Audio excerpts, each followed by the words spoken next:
but I don't know that we have time today. I mean, did you have like a 1 minute overview of the Eurodollar system, how it works, why you think it's important? Well, so if we don't have time, let's do the teaser. Let's get people Okay, ready do the for part teaser. two, because a big component of the new administration is digital currency, is Bitcoin. Yeah, I mean they've gone that way. They've said number one priority, the US is going to be the Bitcoin center of the universe. And when you do the kind of things that I do, whatever that is, um, um, it's all tied together. There is a very compelling logic that the US is going to marry. I mean, this already happens, but it's going to be officially endorsed. You're going to fuse the Bitcoin and the Treasury. When you do that, as everyone is like, yeah, that's called a stable coin. Yeah, I was going to say that to me, Tether is the middle of that fusion.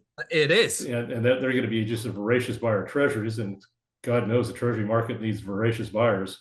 Okay, but that the US is going to become the repository, the global center of stablecoin issuance. Like Europe cannot have a stablecoin because it would be dependent on the Bund. Europe has to do full political union, which is not going to do, right?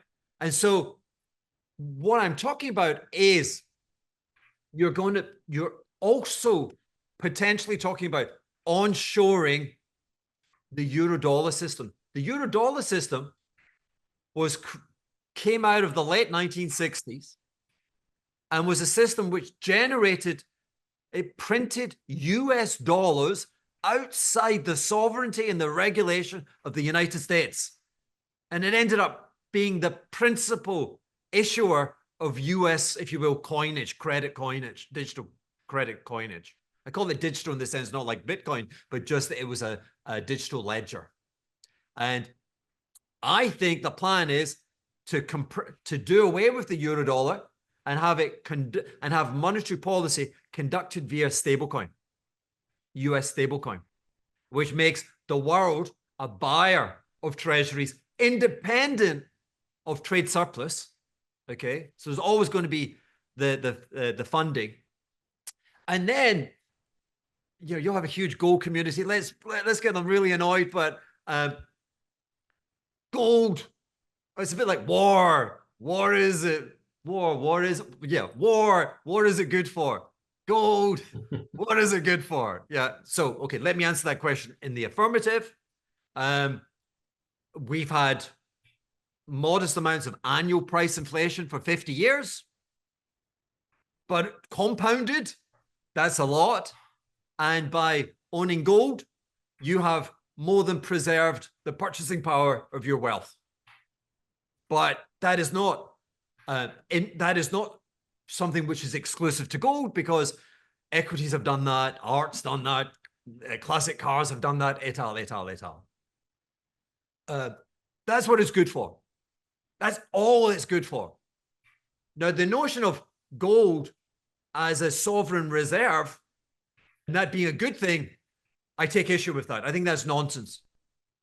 Okay? Like, kind of, if you will, bragging about having a lot of gold in the reserves which back your fiat currency. We are not in a gold system, and therefore I'm unimpressed. Let me give you an example. I think the second or third largest hoarder, sovereign owner of gold in the entirety of the universe is Italy.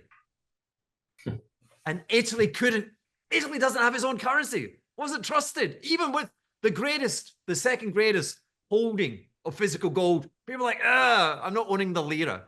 I like top 5, top 6 biggest holder of gold in the world, Turkey. Have you seen their exchange rate? So I think that this sovereign ownership of gold is a nonsense. Now, and let's be crazy, right? I'm the US, and I swap my gold reserves for Bitcoin. And let's say it's a ledger, and I go, let's do it. Boom. And boom, it happens, right? I would do that because I think, and we don't have the time to go into it, but the Bitcoin total valuation is 1/10 of the capitalization of gold. 2 trillion versus 20 trillion. I think Bitcoin will continue its meteoric expansion and price expansion until they trade pari passu. That Bitcoin has a 20 trillion valuation. So I think, which is to say, I think Bitcoin could trade closer to $1 million. So let's say I'm the sovereign, I'm the US sovereign, and I switch, and I can, so preposterous assumption, with no trading costs, I can swap one for the other. And gold, and Bitcoin goes to $1 million. Now, at that point, you have oh boy, do you have a reserve asset? Because the US at that point would have a reserve asset, which would represent about 2/3 of all fiat cash, dollar cash in issuance.